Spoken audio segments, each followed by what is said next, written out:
लो।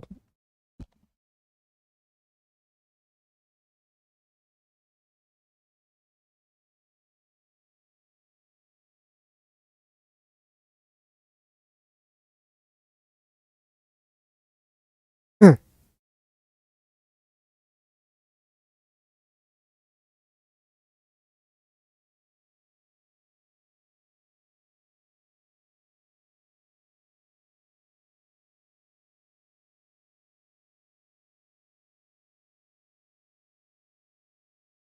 नमस्कार दोस्तों, very good morning. कैसे हैं आप सभी लोग? दिलीप, अदिति, हर्ष, अभिषेक, साक्षी, प्रीति, कथा, कैसे हैं सभी लोग? पढ़ाई अच्छी चल रही है आप लोगों की?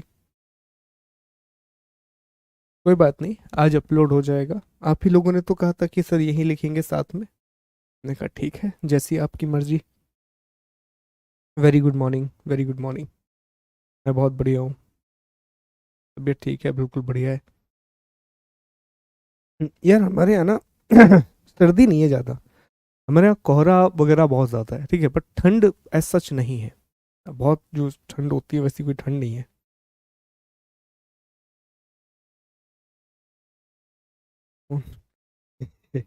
कौन कौन बिना नहाए चले आए हो? वालेकुम अस्सलाम जी।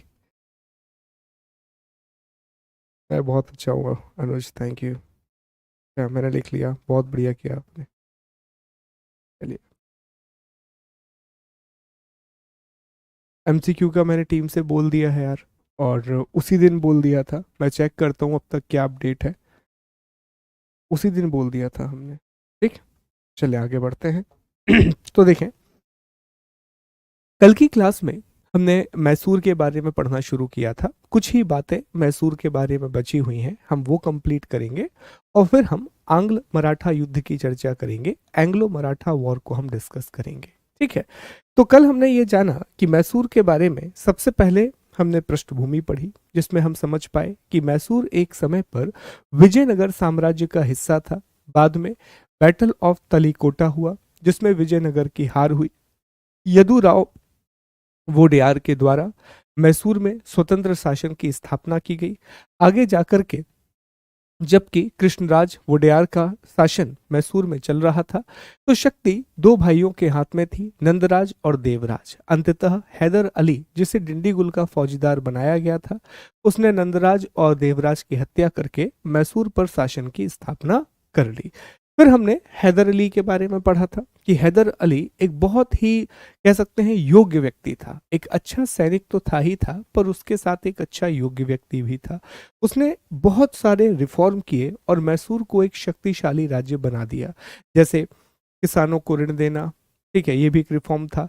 छोटे छोटे जो जमींदार होते हैं उनका पतन करना, और जो मध्यस्थों की संख्या है, बेसिकली जो मीडिएटर है बीच में, उनकी संख्या को कम कर दिया, जिससे ना सिर्फ रेवेन्यू बढ़ा बल्कि किसानों को भी रेवेन्यू देने में उतनी समस्या का सामना नहीं करना पड़ा। पॉलिटिकल रिफॉर्म उसने बहुत सारे किए थे, प्रशासनिक सुधार उसने किए थे।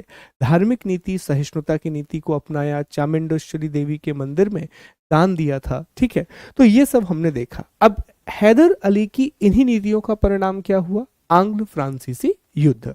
अगर हैदर अली ये सुधार नहीं करता, अगर ये रिफॉर्म नहीं करता, फ्रांस और तुर्की से निकटता नहीं बनाता, तो शायद आंग्ल और फ्रांसीसी प्रतिद्वंदता ना होती।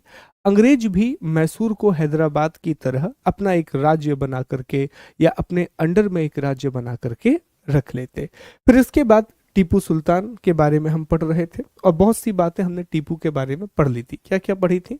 तो हमने आर्थिक सुधार पढ़ लिए थे, सैन्य सुधार पढ़ लिए थे, धार्मिक सुधार पढ़ लिए थे। कूटनीति के बारे में हमने पढ़ा था कि नहीं पढ़ा था? बताइए जल्दी से, एक मिनट मुझे बताएं, लास्ट पॉइंट हमने क्या लिखा था?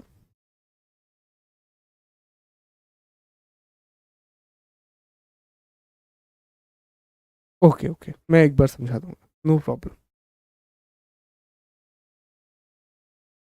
अभी हम एक डाउट क्लियरिंग सेशन रखेंगे शुभा, उसमें आप याद दिला देना, तो मैं आपको अलग से एक्सप्लेन कर दूंगा। आखिरी पॉइंट बताइए मुझे, आखिरी पॉइंट हमने कहाँ तक लिख लिया था?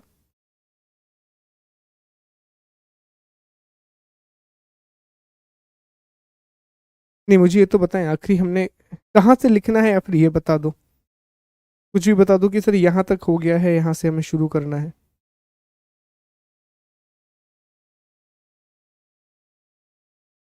डिप्लोमेसी नहीं हुआ, ओके, डिप्लोमेसी से लिखना है। ठीक,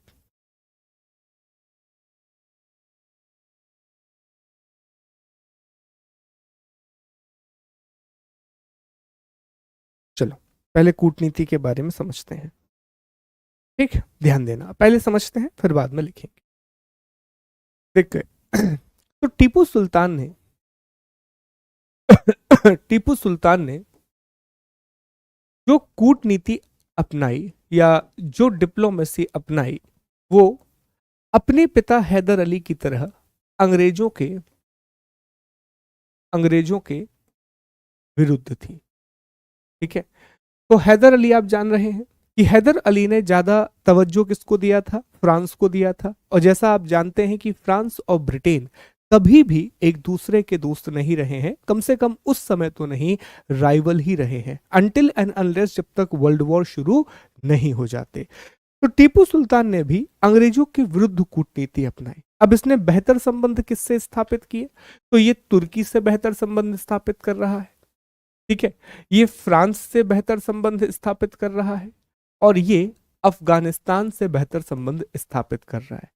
दोस्तों, आपको जानकर के बहुत आश्चर्य होगा कि टीपू सुल्तान ऐसा पहला शासक बन रहा है मैसूर का ऐसा पहला शासक बन रहा है जो जिसने फ्रांस, तुर्की और अफगानिस्तान में अपने दूत मंडल को भेजा था, अर्थात अपने एम्बेसडर्स को भेजा था।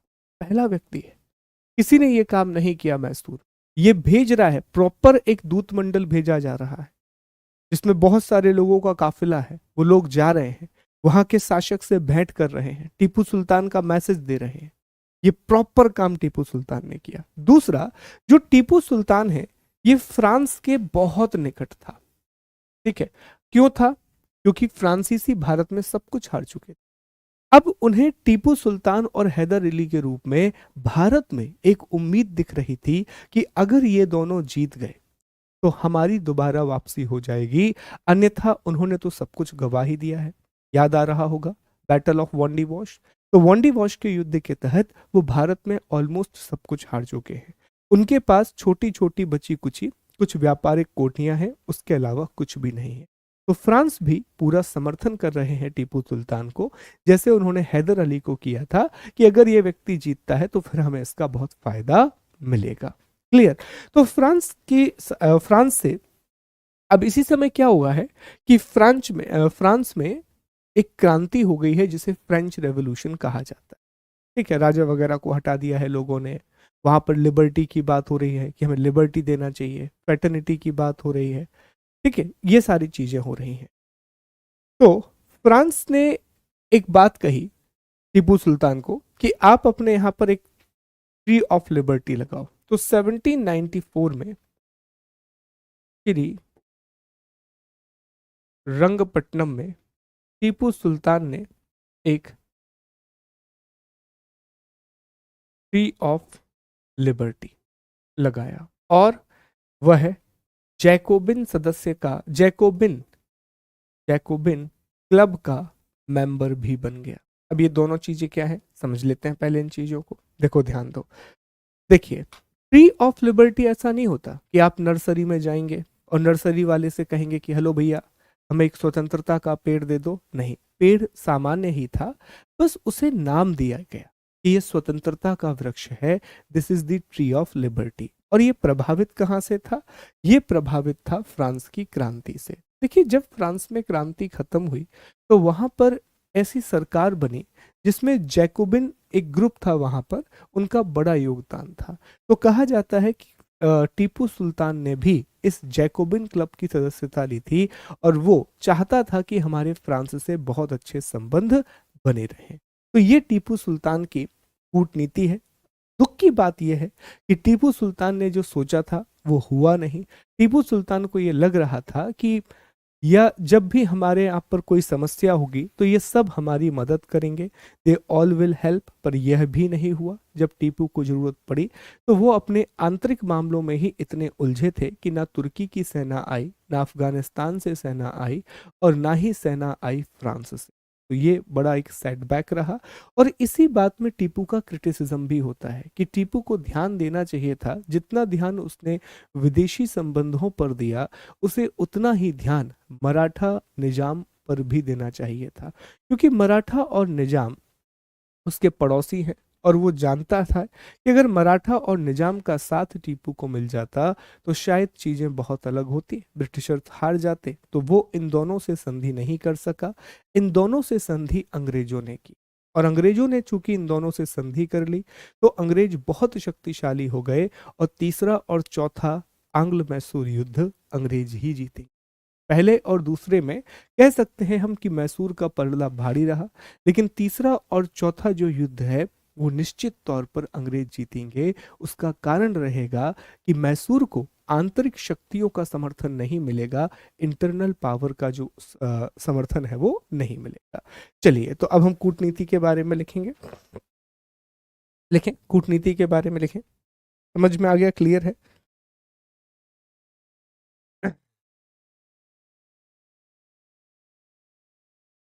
लिखें, पहला पॉइंट लिखें। अपने पिता की तरह, अपने पिता की तरह टीपू सुल्तान ने, अपने पिता की तरह टीपू सुल्तान ने, अपने पिता की तरह टीपू सुल्तान ने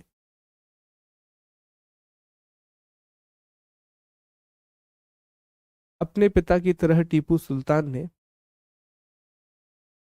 ब्रिटेन के प्रतिकूल, ब्रिटेन के प्रतिकूल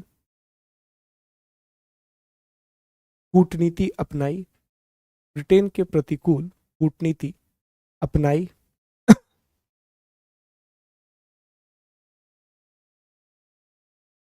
तथा तथा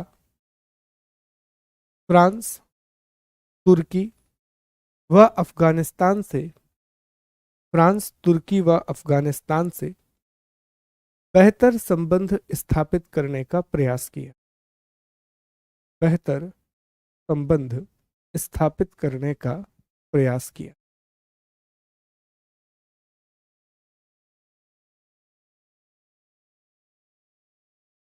इंग्लिश में लिखें। Tipu adopted British adversarial diplomacy like his father. Tipu adopted British adversarial diplomacy like his father,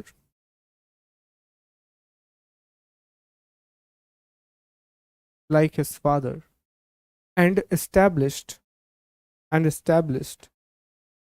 diplomatic relations with and established diplomatic relations with France, Turkey, and Afghanistan. France, Turkey, and Afghanistan.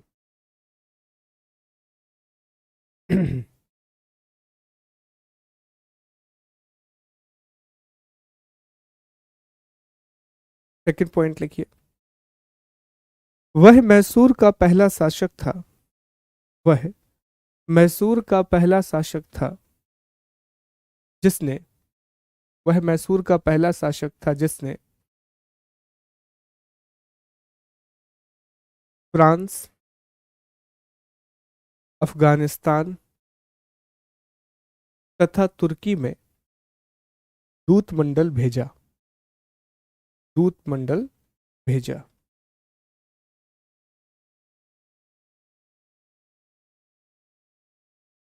He was the he was the first ruler of Mysore. He was the first ruler of Mysore who sent diplomatic envoys, diplomatic diplomatic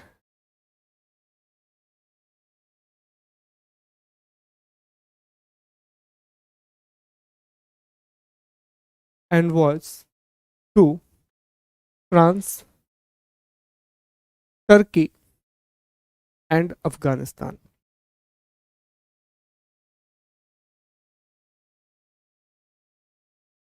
अगला point लिखें।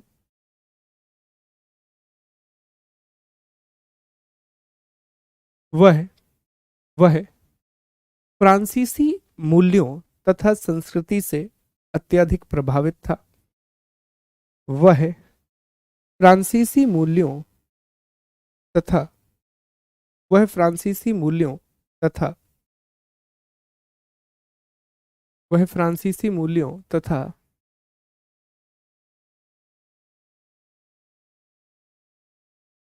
फ्रांसीसी मूल्यों तथा फ्रांसीसी क्रांति से अत्यधिक प्रभावित था। इस कारण ना सिर्फ उसने ना सिर्फ उसने ना सिर्फ उसने जैकोबिन सदस्य की जैकोबिन क्लब की सदस्यता ली, जिस कारण उसने ना सिर्फ जैकोबिन क्लब की सदस्यता ली बल्कि बल्कि 1794 में बल्कि 1794 में श्रीरंगपट्टनम में स्वतंत्रता का वृक्ष भी लगवाया। स्वतंत्रता का वृक्ष भी लगवाया। 1794 में श्रीरंगपट्टनम में स्वतंत्रता का वृक्ष भी लगवाया।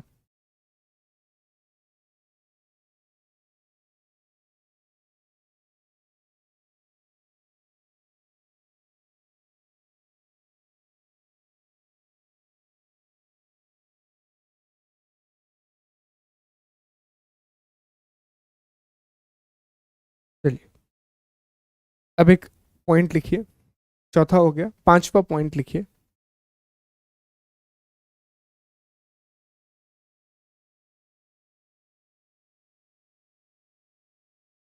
टीपू सुल्तान की भूलें या गलतियां। Mistakes of Tipu Sultan, mistakes of Tipu Sultan. क्योंकि अगर आपको प्रश्न आएगा तो उसमें वो आपसे कहेगा कि यार इसके ऊपर टिप्पणी लिखो या फिर इसकी समीक्षा करो, एग्जामिन करो या आलोचनात्मक परीक्षण करो। तो ये तो आपने पॉजिटिव पॉइंट लिख दिए, अब आपको गलती भी तो बतानी पड़ेगी टीपू सुल्तान की कि गलतियां क्या क्या हैं और फिर एक कंक्लूजन देंगे। ठीक है, तो टीपू सुल्तान की गलतियां लिखेंगे, वही है जो मैंने अभी आपको बताई है कि उसे भारत की शक्तियों पर ज्यादा ध्यान देना चाहिए था उसने उतना ध्यान नहीं दिया, और फिर आप इसे कंक्लूड करेंगे, आप इसका आंसर देंगे। चलिए लिखिए इसमें तत्कालीन परिस्थितियों के अनुसार, तत्कालीन परिस्थितियों के अनुसार, अच्छा इंग्लिश में बोलना है fourth point, sorry fourth point English में लिखिए पहले। He was highly influenced, he was highly influenced with French culture and revolution, with French culture and revolution.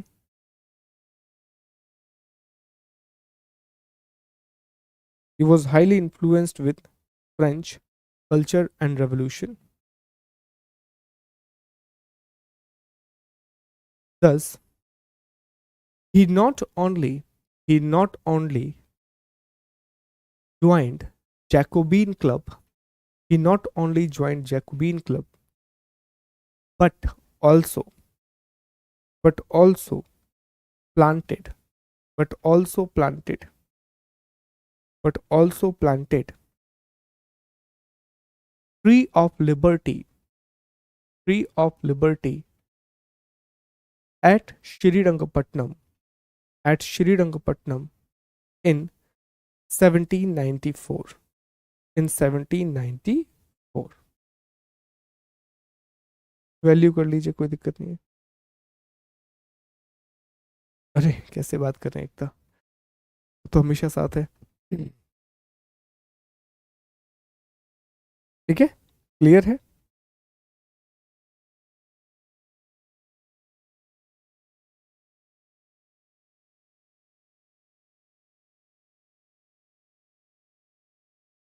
देखिए, ईयर नहीं है उसका पता, पर कहा जाता है कि शायद तीसरे युद्ध में, जो तीसरा आंग्ल मैसूर युद्ध हुआ, उसमें उसने इस्तेमाल किया था। चले, तो अब ये हेडिंग लगाएं कि टीपू सुल्तान की गलतियां, मिस्टेक्स ऑफ टीपू सुल्तान। 62।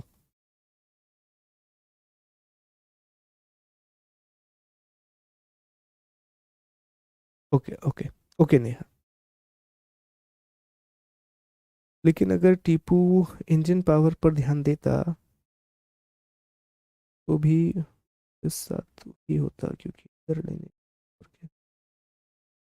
देखो नीतू, पर देना तो चाहिए था, है ना। अगर हम ये कहें कि एक बार वो ध्यान देता, चीजों को शायद बेहतर करने की कोशिश करता, कुछ संधियां, जैसे मैं पहला पॉइंट आपको लिखवाऊंगा टीपू की गलतियों में क्या होता है। एक बात समझो, आपका कोई साथ देगा तभी जब आप उसके सामने बहुत अच्छी डील रखोगे। डिप्लोमेसी इज ऑल अबाउट कि आप कितना अच्छा ऑफर रख रहे हो सामने वाले के साथ में।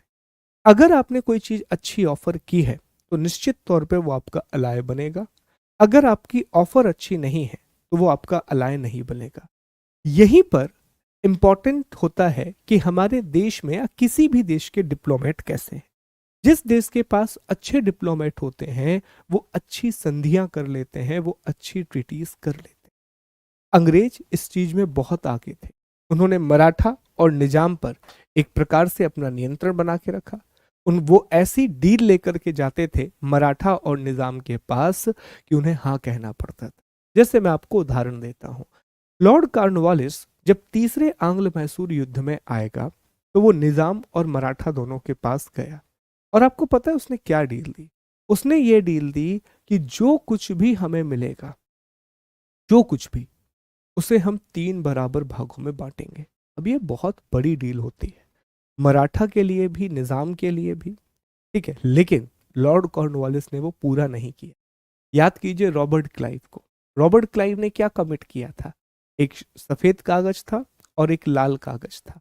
लाल कागज की बातें सिर्फ दिखाने के लिए, और लॉर्ड कॉर्नवालिस ने ऐसा खेल खेला, इसमें ऐसा खेल खेला जो अभी मैं आपको थोड़ी देर के बाद बताऊंगा। और फिर उसने एक डायलॉग भी मारा, डायलॉग बड़े अच्छे मारते थे ब्रिटिशर्स, कि हमने अपने शत्रु को भी कमजोर कर दिया और अपने मित्रों को भी ताकतवर नहीं बनने दी। तो वो समझेंगे, तो ये है क्या, ये डिप्लोमेसी है। आप जितना अच्छा डील दोगे उतना बेहतर है।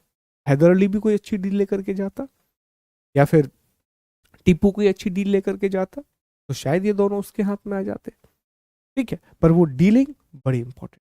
तो चले लिखें इसमें, पहला पॉइंट लिखें, वह है तात्कालिक परिस्थितियों के अनुसार। पहला पॉइंट, वह है तात्कालिक परिस्थितियों के अनुसार अंग्रेजों की तरह, अंग्रेजों की तरह, वह है तात्कालिक परिस्थितियों के अनुसार अंग्रेजों की तरह प्रभावी कूटनीति करने में असफल रहा। वह तात्कालिक परिस्थितियों के अनुसार अंग्रेजों की तरह, अंग्रेजों की तरह प्रभावी कूटनीति करने में असफल रहा, असफल रहा। इंग्लिश में लिखिए, failed to make, failed to make effective diplomacy, effective diplomacy like Britishers, Britishers,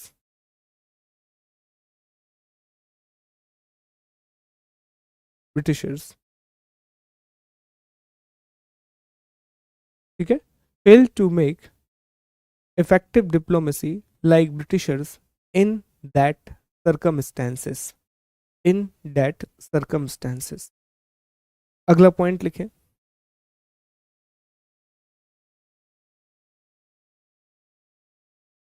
निजाम और मराठों निजाम और मराठों से बेहतर संबंध स्थापित करने के स्थान पर निजाम और मराठों से बेहतर संबंध स्थापित करने के स्थान पर बेहतर संबंध स्थापित करने के स्थान पर उसने उसने दूर स्थित दूर स्थित राज्यों से राज्यों से विदेशी संबंध स्थापित विदेशी संबंध स्थापित करने का प्रयास किया विदेशी संबंध स्थापित करने का प्रयास किया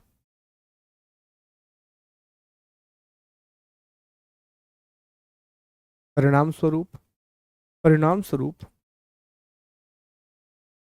आंग्ल आंग्ल मैसूर युद्ध में आंग्ल मैसूर युद्ध में उसे आंतरिक शक्तियों का साथ नहीं मिला आंतरिक शक्तियों का साथ नहीं मिला कह सकते हैं बिल्कुल कह सकते हैं इंग्लिश में लिखिए पहले लिखिए instead of making relation with Nizam and Maratha, instead of making relations with Nizam and Maratha, he tried to take help from he tried to take help from he tried to take help from distant Muslim state and France distant Muslim state and France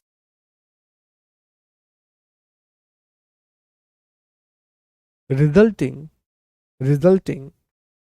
the non-cooperation of resulting the non-cooperation of Maratha and Nizam in Anglo-Mysore War. Anglo-Mysore War.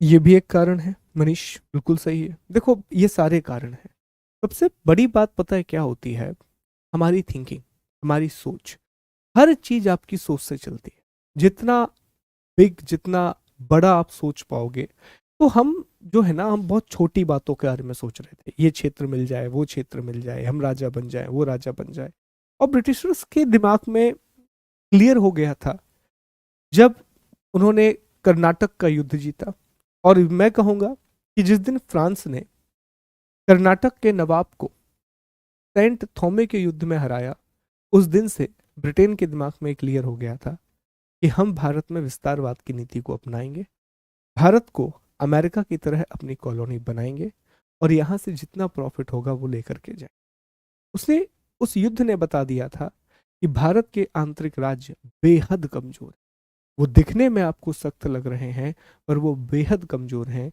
उन्हें तोड़ना बहुत आसान है और इसके लिए सिर्फ युद्ध की जरूरत नहीं है इसके लिए आपको डिप्लोमेसी की जरूरत है कंस्पिरेसी की जरूरत है और वही किया रॉबर्ट क्लाइव ने चलिए अब एक कंक्लूजन लिखेंगे अब आखिरी में एक कंक्लूजन लिखिए ठीक है एक कंक्लूजन लिखिए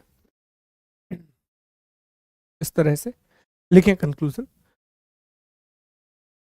लिखें उपरोक्त आलोचनाओं के बाद भी उपरोक्त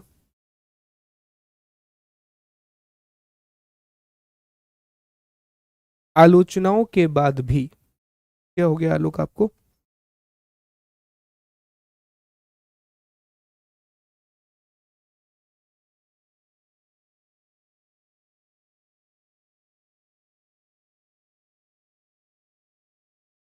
उपरोक्त आलोचनाओं के बाद भी निश्चित रूप से टीपू सुल्तान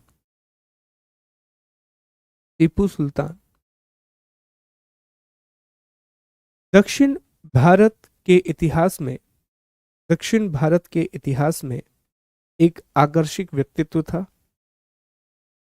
दक्षिण भारत के इतिहास में एक आकर्षक व्यक्तित्व था जिसने जिसने प्रशासन में जिसने प्रशासन में आधुनिक कारकों को अपनाने का प्रयास किया। जिसने प्रशासन में आधुनिक कारकों को अपनाने का प्रयास किया। आप कंप्लेन करिए इसकी साइबर सेल में। Despite the above criticism despite the above criticism Tipu Sultan was certainly Tipu Sultan was certainly a fascinating figure in the history of South India. Tipu Sultan was certainly a fascinating figure in the history of South India, who tried to adopt modern factors in administration. Who tried to adopt modern factors in administration. ठीक, चलिए, तो इसी के साथ अब हमने टीपू की बात कर ली, हैदर अली की बात कर ली। अब दो प्रश्न लिख लीजिए आप लोग जल्दी से।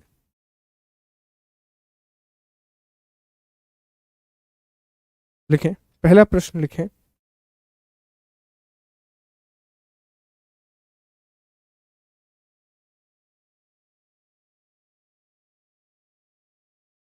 लिखें, टीपू सुल्तान टीपू सुल्तान प्रथम भारतीय शासक था।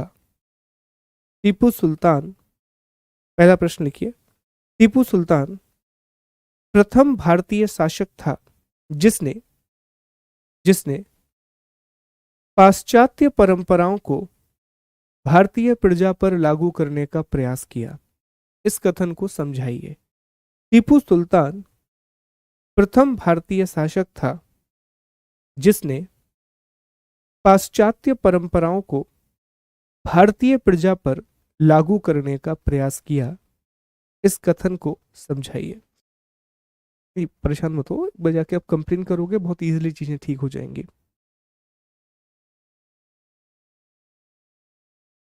लिखें, Tipu Sultan was the Tipu Sultan was the first Indian king who tried to apply Tipu Sultan was the first Indian king who tried to apply Western tradition to Indian subjects. Explain. Explain. ठीक है। अच्छा, सामान्य प्रश्न तो आप वैसे भी बना दोगे, जैसे सीधा सीधा प्रश्न आया कि हैदर अली एक व्यक्तित्व के रूप में, एक शासक के रूप में आलोचनात्मक परीक्षण कीजिए। टीपू सुल्तान का एक व्यक्तित्व के रूप में आलोचनात्मक परीक्षण करें, या टीपू सुल्तान का एक शासक के रूप में आलोचनात्मक परीक्षण करें। तो यही लिखना है जो मैंने आपको सीधा सीधा लिखवा दिया ना। अगर आप देखें तो मैंने आपको फॉर्मेट के साथ लिखवाया है। अगर आप नोट्स अच्छे से बना रहे हो, मुझे पता है बहुत से लोग नोट्स नहीं बनाते हैं, अगर आप नोट्स अच्छे से बना रहे हो तो आपको सीधा आंसर मैंने फ्रेम करा। ठीक है, चलिए अब आगे बढ़ते हैं। अब हमें चर्चा करना है एंग्लो मैसूर युद्ध की। तो एक टेबल बनाना पड़ेगा आप लोगों को। कितने लोगों ने कल टेबल बना ली है, बताएं एक बार मुझे।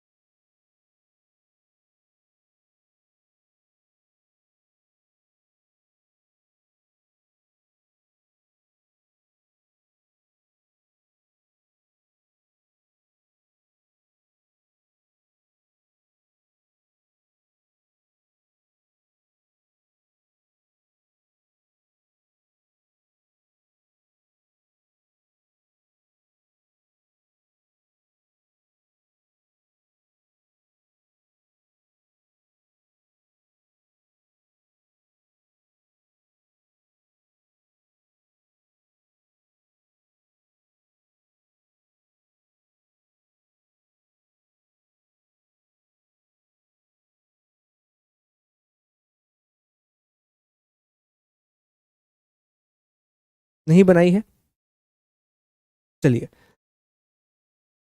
ठीक ठीक ठीक। एक काम करो, सबसे पहले आप ये पहला वाला टेबल बनाओ, नंबर 1। ये पहला और दूसरा युद्ध लिखो, मैं 2 मिनट में आ रहा हूँ, ठीक है। पहला और दूसरा युद्ध लिखो।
ठीक है। चलो अब समझते हैं। सॉरी यार, थोड़ा सर्दी हो गई है ज्यादा। चलो अब पहले समझो, फिर बाद में अपन आपको लिखने का मौका देंगे, तो आप लिख लीजिएगा। पहले चारों युद्धों को ध्यान से समझ लीजिए, और मैं फिर से बता दूं कि ये प्रीलिम्स के लिए जरूरी है। ये वाला मराठा वाला युद्ध भी प्रीलिम्स के लिए है, सिख भी युद्ध प्रीलिम्स के लिए है। अब इम्पोर्टेंट क्या है? देखो, मराठा इम्पोर्टेंट नहीं है क्योंकि वो आप मिडाइवल हिस्ट्री में पढ़ोगे, ठीक है।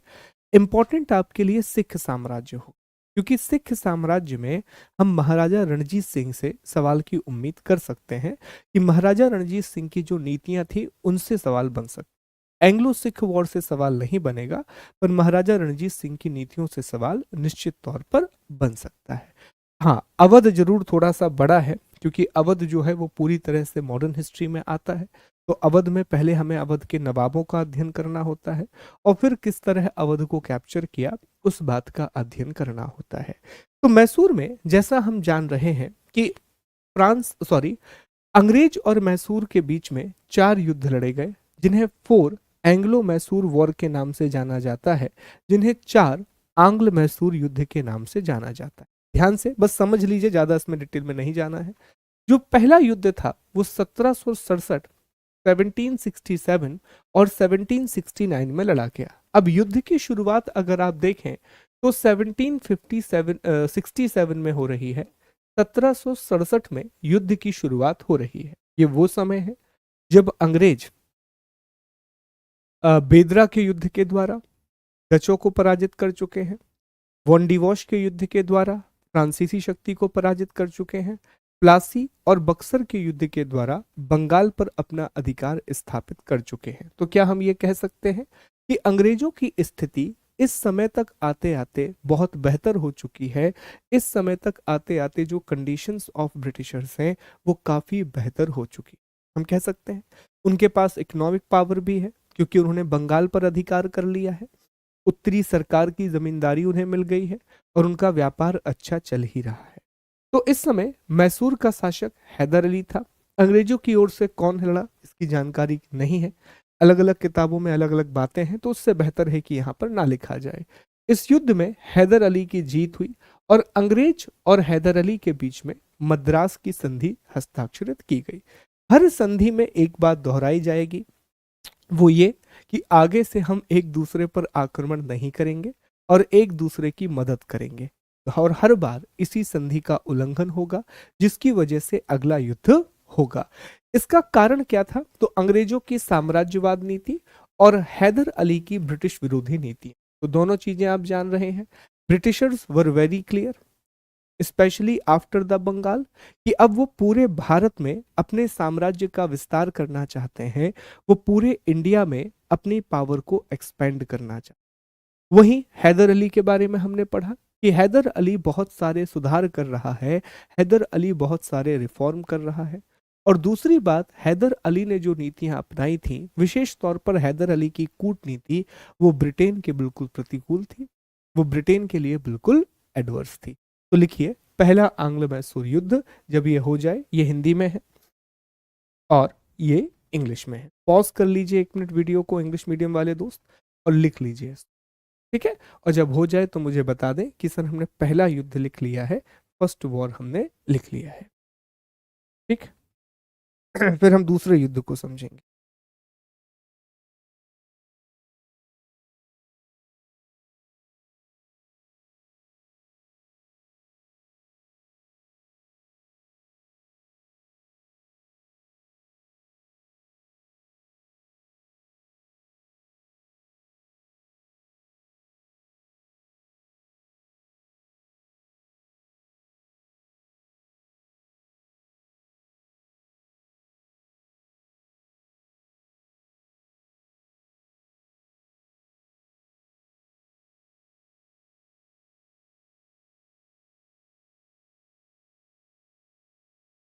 ठीक है, हो गया।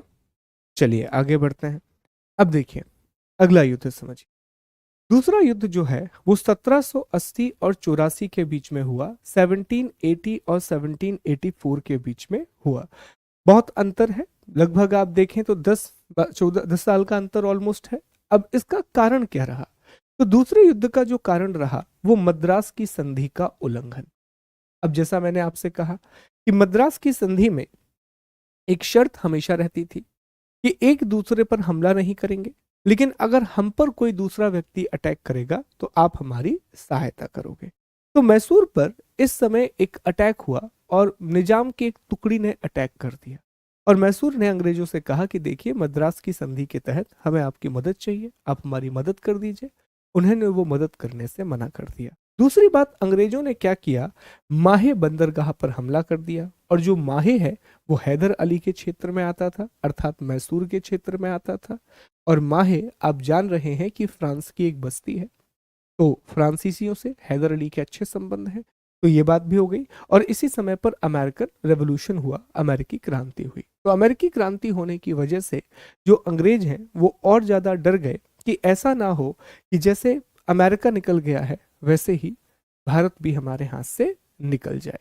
तो ये कारण थे। अब इस युद्ध में हैदर अली और टीपू सुल्तान मैसूर की ओर से लड़ रहे थे, वॉरेन हेस्टिंग अंग्रेजों की ओर से लड़ रहा है, और मंगलोर की संधि के द्वारा इसका अंत हुआ। इस युद्ध में कहा जाता है कि ना कोई पक्ष जीता ना कोई पक्ष हारा, लेकिन मैसूर का पलड़ा भारी रहा।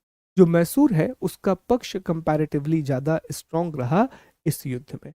तो ये दूसरा आंग्ल मैसूर युद्ध है। इसके बाद जो तीसरा आंग्ल मैसूर युद्ध है दोस्तों, वो 1790 से 1792 के बीच में हुआ, 1790 से 1792 के बीच में हुआ। इसमें भी मैसूर का नेतृत्व टीपू सुल्तान कर रहा है, क्योंकि अब हैदर अली की मृत्यु हो चुकी है, और अंग्रेजों का नेतृत्व लॉर्ड कॉर्नवालिस कर रहा है। देखो, लॉर्ड कॉर्नवालिस की एक कहानी सुनो, आगे तो हमें इनके बारे में डिटेल से पढ़ना ही है, वॉरेन हेस्टिंग कॉर्नवालिस के बारे में। पर लॉर्ड कॉर्नवालिस की कहानी है कि ये भारत से पहले अमेरिका में गवर्नर जनरल था। भारत आने से पहले ये अमेरिका में गवर्नर जनरल था, और इसी के शासनकाल में अमेरिका में अमेरिकन रेवोल्यूशन और अमेरिका स्वतंत्र हो गया था। पर उसके बाद भी आप सोच के देखिए इस बात को, एक देश चला गया है अंग्रेजों के हाथ से, उसके बाद भी कॉर्नवालिस को भारत भेजा गया, इंडिया भेजा गया, मतलब निश्चित तौर पर यह एक योग्य व्यक्ति था। तो तीसरे युद्ध में टीपू सुल्तान का जो मुकाबला होगा वो लॉर्ड कॉर्नवालिस से होगा। अब इस युद्ध का कारण क्या रहा? तो वही टीपू और फ्रांसीसियों के संबंध, टीपू के सुधार, टीपू का त्रावणकोर पर हमला और मंगलोर की संधि का उल्लंघन। देखिए, कारणों को समझिए। तो इसके कारण भी कुछ वैसे ही हैं जो हमें पहले युद्ध में देखने के लिए मिलते हैं। एक तो टीपू सुल्तान सुधार कर रहा है, टीपू सुल्तान बहुत सारे रिफॉर्म कर रहा है। दूसरा, टीपू सुल्तान की जो विदेश नीति है वो अंग्रेजों के प्रतिकूल है, क्योंकि उसके फ्रांसीसियों से बहुत गहरे संबंध है, और अंग्रेज इस बात को स्वीकार नहीं कर सकते थे कि एक बार फिर से फ्रांस की शक्ति भारत में उत्पन्न हो जाए। टीपू सुल्तान ने क्या किया, ये युद्ध का तात्कालिक कारण माना जाता है कि टीपू सुल्तान ने त्रावणकोर करके एक राज्य है, मैसूर के दक्षिण में आप देखेंगे तो आपको त्रावणकोर नाम का स्टेट दिखेगा। तो टीपू सुल्तान ने त्रावणकोर पर हमला कर दिया, त्रावणकोर पर अटैक कर दिया। अब जैसे ही उसने त्रावणकोर पर हमला किया, अंग्रेजों का मित्र है त्रावणकोर, तो अंग्रेज इस युद्ध में इन्वॉल्व हो गए। ठीक है, इस युद्ध में पहली बार आपको मैसूर की हार देखने मिलेगी। टीपू सुल्तान इस युद्ध में हार गया, और हार के बाद लॉर्ड कॉर्नवालिस ने टीपू सुल्तान के साथ श्रीरंगपट्टनम की संधि कर ली, ट्रीटी ऑफ श्रीरंगपट्टनम कर ली। अब कॉर्नवालिस ने एक स्टेटमेंट दिया कि हमने अपने मित्रों को शक्तिशाली बनाए बिना अपने शत्रु को पंगु बना दिया। अब ये कहानी सुनो क्या है।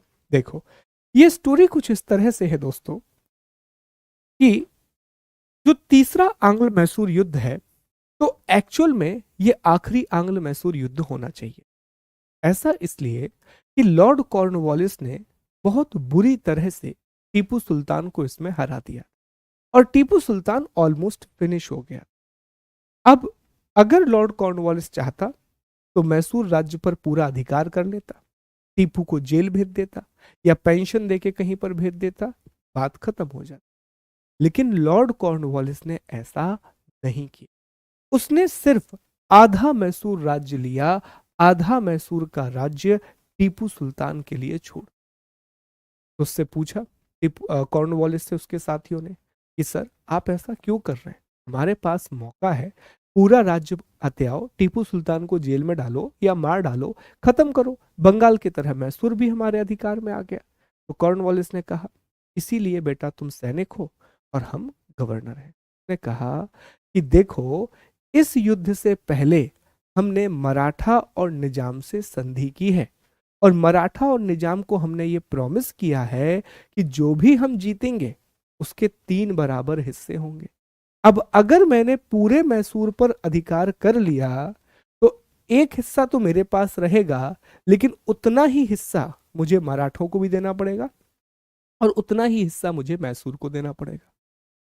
तो ऐसा बात समझो कि अगर एक रोटी के 3 हिस्से करोगे तो ज्यादा ज्यादा हिस्सा जाएगा, लेकिन आधी रोटी के 3 हिस्से करोगे तो कम हिस्सा जाएगा, और आधी रोटी बची रहेगी जिस पर आप कभी भी अधिकार कर सकते। तो ये है, लॉर्ड कॉर्नवालिस ने कहा जाता है कि लगभग मैसूर का सिर्फ 40% हिस्सा ही लिया, बाकी हिस्सा मैसूर के लिए छोड़ दिया, और उस 40% हिस्से को 3 लोगों में बांट दिया, मराठा, निजाम और अंग्रेज। इसीलिए लॉर्ड कॉर्नवालिस ने कहा कि हमने अपने मित्रों को शक्तिशाली नहीं बनाया, मतलब मराठा और निजाम को हमने पावरफुल नहीं बनाया। क्यों? क्योंकि उन्हें तो इतना इतना टुकड़ा मिला, उन्हें इतना इतना टुकड़ा मिला, लेकिन हमने अपने शत्रु को पंगु बना दिया, जो हमारा राइवल है हमने उसे जरूर पंगु बना। ये कहानी। अब मुझे बताओ, समझ में आया statement? Are we clear with this? क्या समझ में आया?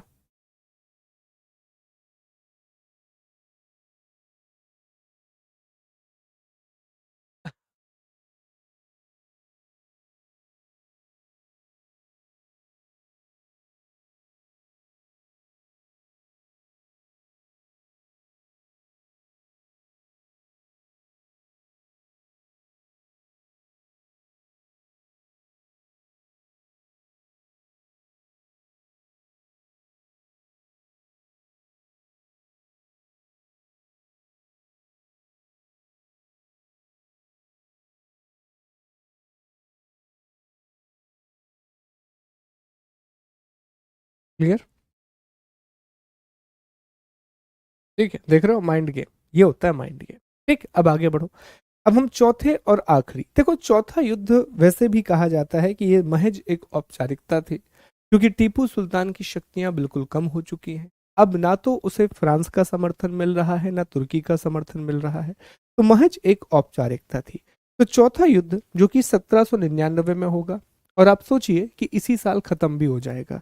टीपू सुल्तान मैसूर की ओर से और अंग्रेजों की ओर से लॉर्ड वेलेजली। अभी पढ़ेंगे हम वेलेजली के बारे में। खतरनाक व्यक्ति है वेलेजली। सहायक संधि व्यवस्था लेकर के आएगा ये भारत में। ठीक है, अब इस युद्ध का कारण क्या था? इस युद्ध का जो सबसे बड़ा कारण था दोस्तों, जो सबसे बड़ा कारण था, वो था टीपू सुल्तान के द्वारा सहायक संधि व्यवस्था को ना अपनाना। ये इसका सबसे बड़ा कारण था। बाकी कारण अलग है कि मराठा और निजाम से षड्यंत्र का आरोप, फ्रांस और नेपोलियन का भय, वो अलग कारण है। लेकिन जो सबसे बड़ा इसका कारण था, वो था सहायक संधि व्यवस्था को ना अपनाना। अब इसको जरा एक्सप्लेन करने दो, समझो ध्यान से। देखो, चौथा आंग्ल मैसूर युद्ध जब भारत में शुरू होगा, तो इस समय लॉर्ड वेलेजली अंग्रेजों का गवर्नर बन के भारत में आएगा। लॉर्ड वेलेजली जैसे ही भारत आया, वो एक व्यवस्था अपने साथ लेकर के आया, और उस व्यवस्था को कहा जाता है सहायक संधि व्यवस्था। उसे कहा जाता है सब्सिडरी अलायंस। भारत के बहुत से राज्य जो कि अंग्रेजों से अब भय खा चुके थे,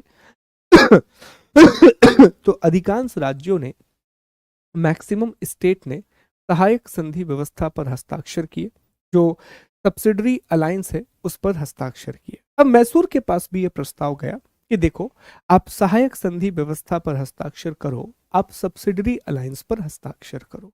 अब जो लोग कह रहे हैं कि सहायक संधि व्यवस्था क्या है, तो मोटे मोटे तौर पर ऐसा समझ लो दोस्तों कि ये एक ऐसी व्यवस्था है कि जिसमें मान लीजिए कि मैसूर ने अगर इस व्यवस्था पर हस्ताक्षर किए होते, तो ब्रिटेन की एक सेना मैसूर के राज्य में आकर के रहती, और इसका पूरा खर्च मैसूर को उठाना पड़ता। दूसरी बात, मैसूर ना तो किसी विदेशी शक्ति से दोस्ती कर सकता है, और ना तो किसी से युद्ध कर सकता है, जब तक कि उसे अंग्रेजों की अनुमति नहीं मिल जाती। बाद में हम डिटेल में इसे पढ़ेंगे, डिटेल में जानेंगे। फिलहाल मोटे मोटे तौर पर इतना समझ लीजिए। तो सबसे बड़ा कारण था कि मैसूर ने सहायक संधि पर हस्ताक्षर करने से मना कर दिया। दूसरा कारण यह था कि इसी समय यूरोप में नेपोलियन बोनापार्ट का राइज हो रहा है, और जो नेपोलियन बोनापार्ट है, उसने बहुत गजब तरीके से पूरे यूरोप का सफाया कर डाला है, पूरे यूरोप पर उसने अधिकार कर लिया है। अब लॉर्ड वेलेजली को यह डर सता रहा था कि चूंकि टीपू सुल्तान के फ्रांसीसियों से अच्छे संबंध है, तो ऐसा ना हो कि ये नेपोलियन का माइंड कन्वर्ट कर दे, और नेपोलियन पूरा यूरोप से होता हुआ भारत आ जाए। क्योंकि अगर नेपोलियन भारत आ जाता, और वो इतना पावरफुल था, इतना पावरफुल था कि ब्रिटेन का सफाया कर देता, तो ये भी उसे डर था कि हमें इस बात को रोकना होगा, ये मैसेज वहां तक ना पहुंचे, नेपोलियन बोनापार्ट तक। तो इसीलिए उसने नेपोलियन और फ्रांस के भय से भी मैसूर के साथ युद्ध किया। अब युद्ध करने के लिए कोई बहाना चाहिए, तो दो बहाने दिए उसने। पहला बहाना कि भैया आपने सहायक संधि व्यवस्था पर साइन नहीं किया, और दूसरा बहाना उसने दिया कि जो टीपू सुल्तान है, वो निजाम और मराठा के साथ मिलकर के अंग्रेजों के खिलाफ षड्यंत्र कर रहा है, निजाम और मराठा के साथ मिलके ब्रिटेन के खिलाफ कंस्पिरेसी कर रहा है। ये एक बहाना मारा, और अंततः उसने युद्ध कर लिया। इस युद्ध का परिणाम क्या हुआ दोस्तों? तो इस युद्ध में टीपू सुल्तान की न सिर्फ हार हुई बल्कि उसकी मृत्यु हो गई और अंग्रेजों ने दक्षिण भारत में भी अपना प्रभुत्व स्थापित कर लिया। लॉर्ड वेलेजली को मार्क्विस की उपाधि मिली। अब यही सवाल आते हैं प्रीलिम्स में। मार्क्विस की उपाधि मिली और लॉर्ड वेलेजली ने एक डायलॉग मारा कि अब पूर्व का राज्य हमारे कदमों में, अब पूर्व का राज्य हमारे कदमों में। तो ये है दोस्तों पूरे मैसूर की कहानी। Thank you, thank you. ठीक है, यह है मैसूर की कहानी। क्लियर? समझ में आया? तो ये है मैसूर पर किस तरह से अंग्रेजों ने अपने अधिकार स्थापित किया। I wish this must be clear. Okay, एक चीज और देखें अब आप। मैं आपको तीनों युद्ध का ये मैप है, इसको जरा ध्यान से देखो। ठीक है, ध्यान से देखो। ये पहले युद्ध के समय या उससे पहले की कहानी है। आप मैसूर का क्षेत्रफल देखिए कितना बड़ा है। गोवा उस समय है और गोवा पर पुर्तगालियों का अधिकार है। ये जो आप देख रहे हैं ये मराठों का अधिकार है, ये निज़ाम है। तो अब एक बात आपके दिमाग में भी आ गई कि निज़ाम और मराठा ये पड़ोसी हैं और पड़ोसियों के साथ अच्छे संबंध होना जरूरी है। और ये कर्नाटक वाला क्षेत्र है, ये तो पहले से आप जानते हैं। तो ये मैसूर पहले पहले और दूसरे युद्ध, क्योंकि दोनों युद्ध में हार नहीं हुई थी। अब तीसरे युद्ध के बाद आप देखिए, after the third war Mysore का ये वाला हिस्सा चला गया, ये मराठा को दे दिया गया। ठीक है, ये जो हिस्सा आप देख रहे हैं तटीय हिस्सा, और ये वाला हिस्सा, ये वाला हिस्सा ये अंग्रेजों को मिल गया और ये वाला जो हिस्सा है वो निजाम को मिल गया। जैसा मैंने कहा कि उन्होंने पूरे मैसूर पर अधिकार नहीं किया कॉर्नवालिस ने, क्योंकि कॉर्नवालिस जानता था कि अगर मैंने पूरे मैसूर पर अधिकार किया तो मुझे विभाजन करना पड़ेगा और अल्टीमेटली इससे होगा ये कि जो मराठा और निजाम है वो ज़्यादा पावरफुल हो जाएंगे और फिर हमें उनसे युद्ध लड़ना पड़ेगा, तो वो बहुत दिक्कत वाला काम होगा। ठीक है, फिर लॉर्ड वेलेजली, अब जब लॉर्ड वेलेजली आया तो उसने ये पूरे हिस्सों को कब्जा कर लिया। ठीक है, अब ये हिस्सा, बस इतना हिस्सा उसने मैसूर के लिए छोड़ दिया। तो सर अब मैसूर में शासन कौन करेगा? तो मैसूर में उसने दोबारा से वोडेयार वंश के शासन को स्थापित किया और वोडेयार वंश का राजा एक बच्चा था 1 साल का, उसे नियुक्त किया और उसके संरक्षक के तौर पर ब्रिटिश अधिकारियों की नियुक्ति की। तो दिखावा जरूर था कि मैसूर पर शासन चल रहा है राजा का, लेकिन वास्तविकता ये थी कि राजा शासन नहीं कर रहा है, ब्रिटेन के लोग ही शासन कर रहे हैं, बस वो दिखावे के तौर पर। आगे जा कर के 1880-90 के बाद मैसूर पर राजा को भी अलग कर दिया जाएगा और खुद ब्रिटेन पूरा नियंत्रण ले लेंगे, राजा बस नाम मात्र का रह जाएगा। तो ये पूरा मैसूर है। इस तरह हैदर अली और टीपू सुल्तान के समय था, ये कम हुआ और ये इतना कम हुआ और ये पूरे क्षेत्र धीरे धीरे ब्रिटेन को मिलते चले गए। माहे अभी भी माहे के साथ डील हो जाएगी तो फ्रांस को मिल जाएगी ये टेरिटरी, ये सारी चीजें, बट ये रहा है पूरा के पूरे मैसूर की कहानी। ठीक, अब तो है ही नहीं निज़ाम वगैरह। निज़ाम मतलब हैदराबाद के राजा को निज़ाम कहा जाता, हैदराबाद का जो राजा है उसे क्या कहा जाता था? निजाम कहा जाता।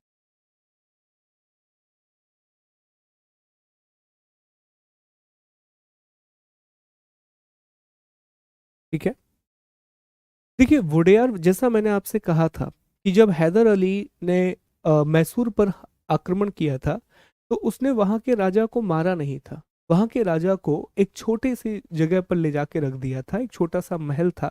तो राजा तो जिंदा था, वोडेयार वंश के शासक तो जिंदा थे। कहा जाता है कि हैदर अली भी उनकी रिस्पेक्ट करता था। ठीक है, तो वो अभी भी जिंदा थे, राइट। तो उनका वंश तो आगे बढ़ रहा था ना।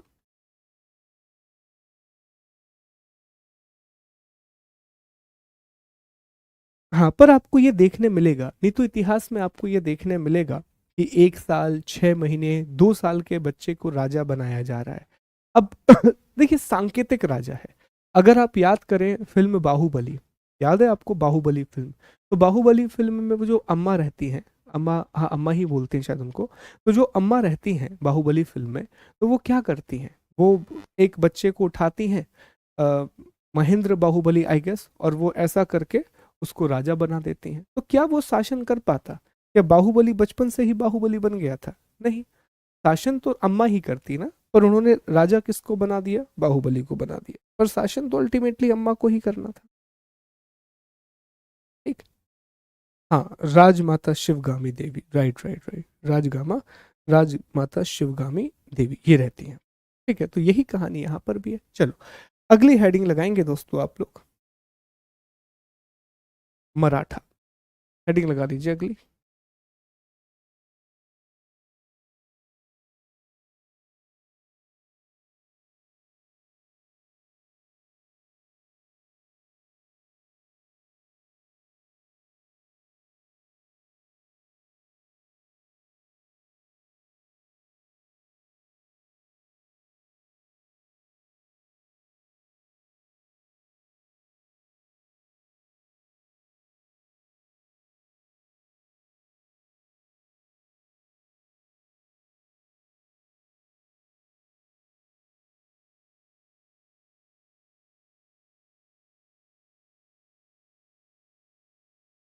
चलिए अगली हेडिंग लगाइए दोस्तों, अगली हेडिंग लगाइए।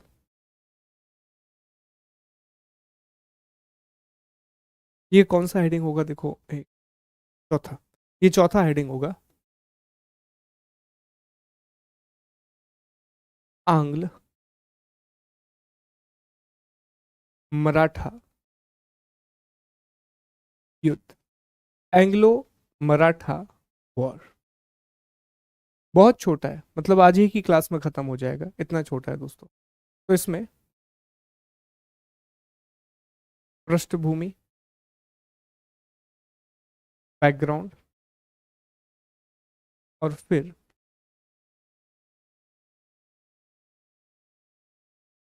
आंग्ल मराठा युद्ध, आंग्ल मराठा युद्ध। देखिए मराठों के बारे में जब आप मध्यकालीन भारतीय इतिहास में पढ़ेंगे तो बहुत डिटेल से पढ़ रहे होंगे। अभी हमारे काम का क्या है, जो हमारे काम का है वो उठाते हैं और आगे बढ़ते हैं। ठीक है, चलो ध्यान दो। तो सबसे पहले आप थोड़ा पृष्ठभूमि को समझो, पहले मैप देख लो जरा कि आखिर ये किस क्षेत्र की हम बात करने वाले हैं, किस क्षेत्र पर शासन होना है। तो भारत में जो मराठा राज्य है इंडिया में जो मराठा स्टेट है वो बहुत बड़े स्तर पर फैल चुका है, बड़े पैमाने पर एक समय पर फैल गया था। अगर इसी मैप में आप देखें तो ये देखिए, ये सब उस समय मराठों के अधिकार में थे। उड़ीसा किससे लिया था आपको याद है, बंगाल का शासक अलीवर्दी खां, उससे उड़ीसा ले लिया था। इतना तो प्रत्यक्ष रूप से मराठों के हाथ में। और ये मराठों के कुछ प्रमुख क्षेत्र थे, ये होलकर है इंदौर वाले क्षेत्र में देख पाएंगे, नागपुर वाले क्षेत्र में आप देखिए भोंसले आपको दिखाई देंगे, ये पूना उनका मुख्य केंद्र आपको दिखाई देगा, ये सिंधिया दिखाई देंगे ग्वालियर में, ये मराठा राज्य संघ आपको दिखाई देगा। तो एक बात कही जाती थी, जैसे ही मुगलों का पतन हुआ तो अब ये बात हर जगह कही जाने लगी भारत में कि भारत के जो अब अगले शासक होंगे वो निश्चित तौर पर मराठा ही होंगे, क्योंकि उनके पास अनुशासन था, उनके पास एक बहुत बड़ी सेना थी और अच्छे राजा भी थे। तो ये बात तय थी कि अब भारत पर एक भारतीय शक्ति ही शासन करेगी और मोस्ट प्रोबेबली मराठास जो है वो इंडिया को रूल करेंगे। लेकिन एक युद्ध हुआ जिसे पानीपत का तीसरा युद्ध कहा जाता है, third battle of Panipat. Panipat के तीसरे युद्ध ने सब कुछ बदल के रख दिया। पानीपत के तीसरे युद्ध में मराठाओं की बहुत बुरी हार हुई और उस हार से फिर वो उभर नहीं, और बीच में माधवराव जैसे अच्छे शासक भी आए, पर वो भी बहुत थोड़े समय के लिए रह पाए और अनफॉर्चुनेटली उनकी मृत्यु। तो अब ये बात पानीपत के युद्ध के बारे में कही जाती है कि पानीपत के युद्ध ने भारत को ये नहीं बताया कि भारत पर कौन शासन करेगा, पर पानीपत के तीसरे युद्ध ने यह बता दिया कि भारत पर कौन शासन नहीं करेगा। क्योंकि इसके बाद जो मराठा है उनकी शक्ति इतनी कमजोर हो गई थी कि अब वो भारत पर शासन नहीं कर पाए। और इसी समय ब्रिटेन की शक्ति बहुत फल फूल के आगे बढ़ रही है। तो शायद अब यह तय हो गया कि एक बार फिर से भारत पर विदेशी शासन ही स्थापित होगा, और वो शासन इस बार यूरोपीय स्थापित करेंगे, वो शासन इस बार यूरोपीय कंपनियां। और बहुत समय के बाद ग्रीक्स आए थे, जब चंद्रगुप्त मौर्य था तब उन्होंने भारत के कुछ क्षेत्रों पर शासन किया था। उसके बाद यूरोप से सीधी सीधे कोई भी शक्ति भारत पर शासन करने के लिए नहीं आई।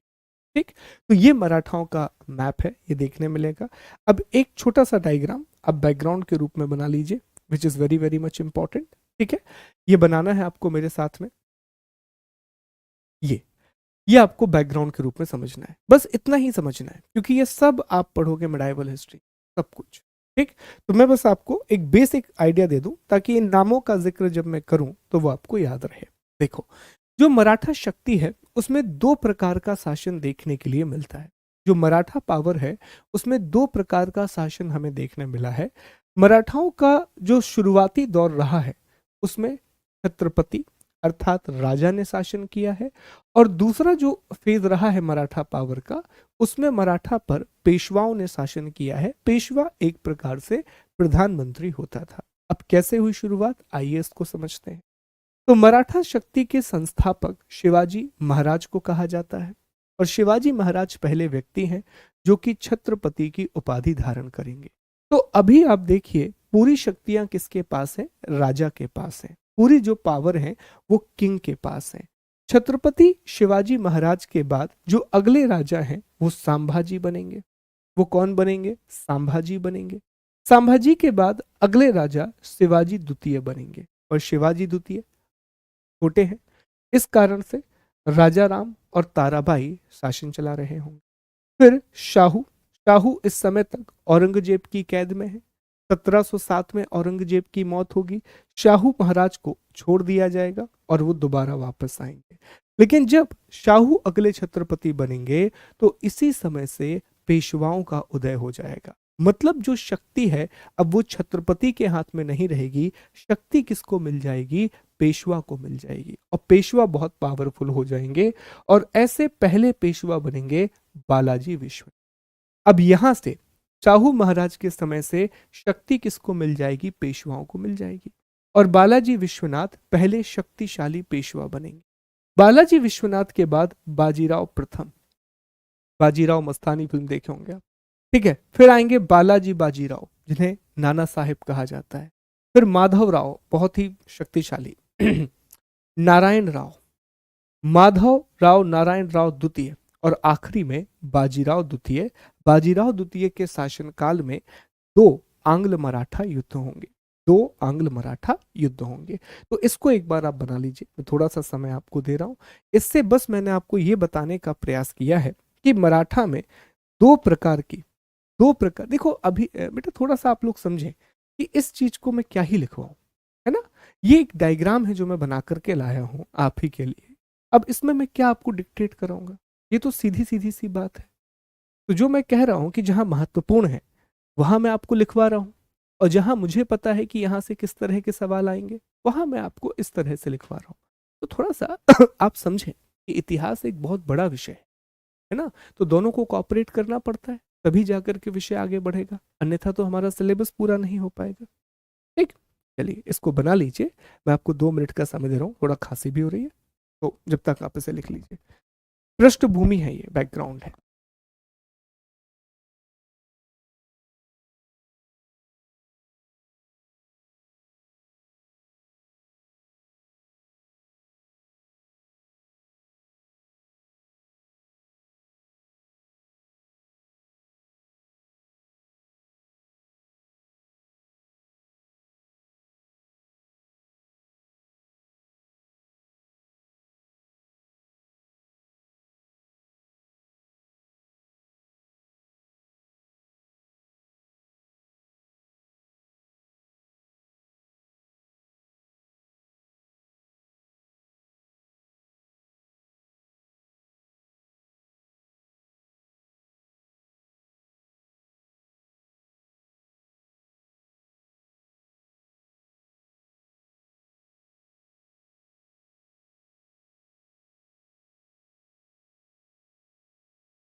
ठीक है, हो गया,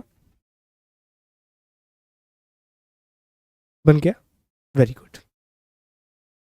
चलिए, तो अब हम चर्चा करते हैं कि जो आंग्ल मराठा युद्ध हुए वो किस प्रकार से हुए, कितने युद्ध हुए और उसमें कौन कौन सी संधियां हुई। देखो, जो चीज आपको याद रखनी है दोस्तों, वो ये है कि इस युद्ध के बारे में अक्सर ये सवाल पूछे जाते हैं कि कौन से युद्ध के बाद कौन सी संधि हुई थी। ये पीडीएफ मैं आपको भेज दूंगा, तो क्लास के बाद बस इतनी सी टेबल आप बना लेना ताकि ये टॉपिक हमारा कवर हो जाए। यहाँ पे बस मुझे समझा लेने दो इस टॉपिक को जो आपके काम का है। मैं फिर से रिपीट कर दूं कि यहाँ से जो सवाल बनेंगे वो प्रीलिम्स के बनेंगे, और प्रीलिम्स के सवाल कैसे बनते हैं, मैच द कॉलम के रूप में बनते हैं। अगर आपने पुराने पेपर देखे हों तो सवाल ऐसा बनेगा कि एक तरफ वो लिखेगा प्रथम आंग्ल मराठा युद्ध और दूसरी ओर संधियां लिखता है। ये सबसे कॉमन क्वेश्चन है जो बनता है दोस्तों। तो एक ये प्रश्न बनता है। दूसरा प्रश्न जो यहाँ से बनता है वो बनता है अंग्रेज अधिकारियों को लेकर के, कि कौन सा अंग्रेज अधिकारी किस समय वहां पर शासन कर रहा था, या कौन से अंग्रेज अधिकारी ने वो युद्ध लड़ा। और तीसरा बनता है पेशवा को लेकर के, कि जब पहला युद्ध हुआ तो पेशवा कौन था, दूसरा युद्ध हुआ तो पेशवा कौन था, और तीसरा युद्ध हुआ तो पेशवा कौन था। यही प्रश्न बनेंगे। सिंपल रखना, इस चीज को पढ़ना, याद करना, एमसीक्यू लगाना, दैट्स इट। अब जरा ध्यान दें, जो पहला आंग्ल मराठा युद्ध है वो आप देखें तो 1755 में हो रहा है दोस्तों। तो जो पहला आंग्ल मराठा युद्ध है वो 1775, माफ कीजिए 1775 में शुरू हुआ और 1782 में खत्म हुआ। अब ये वही समय है जिस समय मैसूर से भी लड़ाई चल रही है। इसी समय के आसपास 80 के आसपास मैसूर से भी लड़ाई होगी इनकी, है ना। इस समय पेशवा माधवराव द्वितीय है और अंग्रेजों ने वॉरेन हेस्टिंग, जो कि बंगाल का गवर्नर बनकर के भारत आया है। इसका कारण यह था कि पेशवा पद को लेकर के मतभेद हो गया था माधवराव और रघुनाथ राव ने। जो रघुनाथ राव है वो अंग्रेजों के पास जा मिला और उसने अंग्रेजों की मदद मांगी, ठीक है। और अंग्रेजों के वाणिज्यिक और राजनीतिक लाभ, अंग्रेजों की साम्राज्यवादी नीति।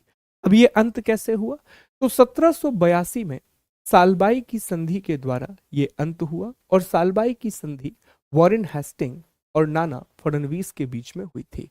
इसी के पहले, इस युद्ध के पहले 1775 में रघुनाथ राव और अंग्रेजों ने सूरत की संधि की थी, और 1779 में मराठा और अंग्रेजों ने वडगांव की संधि की। अब ये सूरत की संधि इस बात के लिए की गई थी कि अगर अंग्रेज इस युद्ध में जीत जाते हैं तो वो रघुनाथ राव को अगला पेशवा बना देंगे और बदले में रघुनाथ राव उन्हें जमीन देगा। वडगांव की संधि इस युद्ध के बीच में हुई कि हमें इस युद्ध को रोकना चाहिए, लेकिन ये संधि काम नहीं करी। अल्टीमेटली सालबाई की संधि के द्वारा इस युद्ध की समाप्ति हुई। तो प्रश्न पूछा जाता है कई बार एग्जाम में कि सालबाई की संधि किस युद्ध के परिणाम स्वरूप हुई थी, तो सालबाई की संधि प्रथम आंग्ल मराठा युद्ध के परिणाम स्वरूप हुई थी। इसके बाद द्वितीय आंग्ल मराठा युद्ध। अब आप देखें, बहुत लंबे समय तक, लगभग 20-22 सालों तक शांति बनी रहेगी। और ये शांति इसलिए नहीं बनी है कि अंग्रेजों को अभी इनसे युद्ध नहीं करना है, अंग्रेजों से दोस्ती हो गई, नहीं। ये शांति इसलिए बनी है क्योंकि अंग्रेजों अभी मैसूर में लगे हो और उनके लिए पहली प्रायोरिटी मैसूर को खत्म करना है, क्योंकि वहां से उन्हें फ्रांसीसी शक्ति के उदय का भय है। वो पूरी शक्ति कहां पर लगा रहे हैं, मैसूर में अपनी पूरी पावर लगा रहे हैं। इस समय लॉर्ड वेलेजली, वही सहायक संधि वाला, ठीक है, पेशवा बाजीराव द्वितीय द्वारा अंग्रेजों के साथ बसीन की संधि को करना, नेपोलियन का उदय, फ्रांसीसी आक्रमण का भय। ये भी बड़ी अच्छी कहानी है। इस युद्ध में कारण यह माना जाता है कि जो पेशवा है वो अपने डिसीजन खुद नहीं ले सकता था, उसे काउंसिल की अनुमति लेनी पड़ती थी। एक मराठा काउंसिल थी जिसमें सिंधिया थे, होलकर थे, भोंसले थे, इन सभी की अनुमति लेनी पड़ती थी। पर पेशवा ने क्या किया, दूसरे लोगों को बताए बिना सीधा वेलेजली के साथ बसीन की संधि, जो एक सहायक संधि थी, उस पर हस्ताक्षर कर लिए। तो इससे जो मराठा संघ के दूसरे लोग थे वो इस बात से बहुत नाराज हो गए और उन्होंने अंग्रेजों के खिलाफ युद्ध की घोषणा की। अच्छा, बाद में पेशवा को भी इस बात का एहसास हुआ, लेकिन तब तक गाड़ी निकल चुकी। तो इसमें क्या होगा कि चूंकि ये युद्ध एक व्यक्ति तो नहीं लड़ रहा है, एक तरफ से भोंसले युद्ध लड़ रहे हैं, एक तरफ से सिंधिया युद्ध लड़ रहे हैं और एक तरफ से होलकर युद्ध लड़ रहे हैं। तो ये युद्ध जब खत्म होगा तो तीनों के साथ अलग अलग संधियां की गई। 1803 में भोसले के साथ देवगांव की संधि की गई। 1803 में सिंधिया के साथ सुरजी अर्जन गांव की संधि की गई और 1805 में होलकर के साथ राजपुर घाट की संधि की गई। ये सब मैच द कॉलम वाले क्वेश्चन, और युद्ध समाप्त हो गया। फिर तीसरा और अंतिम आंग्ल मराठा युद्ध। इस समय भी पेशवा बाजीराव द्वितीय ही पेशवा रहेगा। 1817 और 19 में ये लॉर्ड हेस्टिंग द्वितीय है, ये वॉरेन हेस्टिंग था, ये लॉर्ड हेस्टिंग द्वितीय है, लॉर्ड हेस्टिंग सेकंड है। तो इसमें कारण क्या है कि लॉर्ड हेस्टिंग के द्वारा पिंडारियों का दमन किया गया, इस वजह से इन दोनों के बीच में ये युद्ध हुआ, पहला कारण। अब पिंडारी कौन थे सर? तो पिंडारी के बारे में कहा जाता है दोस्तों कि पिंडारी जो हैं वो एक समय मराठा सेना के ही सदस्य थे, लेकिन चूंकि अब मराठा सेना का पतन हो चुका है पानीपत के तीसरे युद्ध के बाद, तो मराठा सेना का अब ये हिस्सा नहीं रहे। They are not the part of Maratha army ना। तो अब ये लूटपाट का काम करने लगे हैं। तो जैसे ही लॉर्ड हेस्टिंग ने पिंडारियों का पतन किया, पिंडारी पहुंच गए मराठाओं के पास कि देखिए, हम सब ने, हमारे पूर्वजों ने आपकी सेवा की है, हम चाहते हैं कि आप हमारी मदद करें। और दूसरी बात, इसी बीच में होता यह है कि इसी युद्ध के समय सिंधिया और होलकर के साथ बहुत अपमानजनक संधियां अंग्रेजों ने साइन करी। सिंधिया के साथ एक ग्वालियर की संधि और होलकर के साथ मंदसौर की संधि। ऑलरेडी ये संधियां कर चुके हैं वो इनके साथ, लेकिन अब 2 ट्रीटी और साइन की, और ये बहुत ज्यादा अपमानजनक, बहुत ही ज्यादा शेमफुल थी। तो ये दोनों भी नाराज हो गए।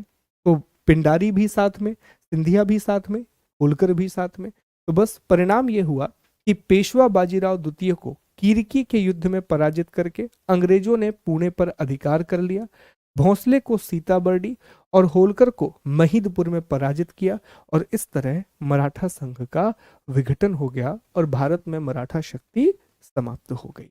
तो ये पूरी स्टोरी है कि मराठा का उदय कैसे होगा, उदय होने के अलावा कैसे मराठा का डिक्लाइन हुआ। ये इंग्लिश में भी लिखा हुआ है, ये पीडीएफ भी आपको मिल जाएगा। तो बस इतना ही याद रखना है, और डिटेल यहाँ पर याद रखने की आवश्यकता नहीं है। ऑल्दो जो नोट्स मैं आपको दूंगा, और जैसा आज नेहा जी ने कहा कि सर आप प्रीलिम्स के लिए नोट्स पूरे डलवा दीजिए, तो मैं प्रयास करता हूँ कि आज आपके लिए पूरे नोट्स मैं अपलोड करवा दूँ मॉडर्न हिस्ट्री के।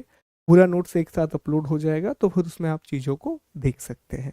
बट ये आपको याद रखना है, इतने में काम हो जाएगा। लेकिन इसके बाद जो कल हम सिख पढ़ेंगे उसमें हमें एक प्रश्न जरूर बनेगा, और वो प्रश्न बनेगा महाराजा रणजीत सिंह के बारे में, क्योंकि वो चीज़ आप मिडाइवल हिस्ट्री में नहीं पढ़ोगे, वो मुझे ही आपको पढ़ानी पड़ेगी। उसमें बस आप ये पढ़ोगे कि सिख धर्म के 10 अलग अलग जो महान गुरु हुए हैं वो कौन कौन से थे। तो कल का समय पूरा जाएगा महाराजा रणजीत सिंह को पढ़ने में, और परसों का समय पूरा जाएगा अवध को पढ़ने में। ठीक है, तो कल परसों 2 दिन और फिर 1 दिन हमें लगेगा सहायक संधि व्यवस्था को पढ़ने में, और उसी के साथ साथ डॉक्ट्रिन ऑफ लैप्स को पढ़ने में। तो लगभग 3 दिन का समय मान के चलिए, कल परसों और उसके 1 दिन बाद का समय हमारा ये यूनिट भी समाप्त हो जाए। ठीक है, तो 2 यूनिट हमारी कंप्लीट हो जाएंगी दोस्तों। फिर हम ब्रिटेन की नीतियों की चर्चा करेंगे, जो पढ़ने में आपको बड़ा मजा आएगा, क्योंकि वो सब कंसेप्ट है।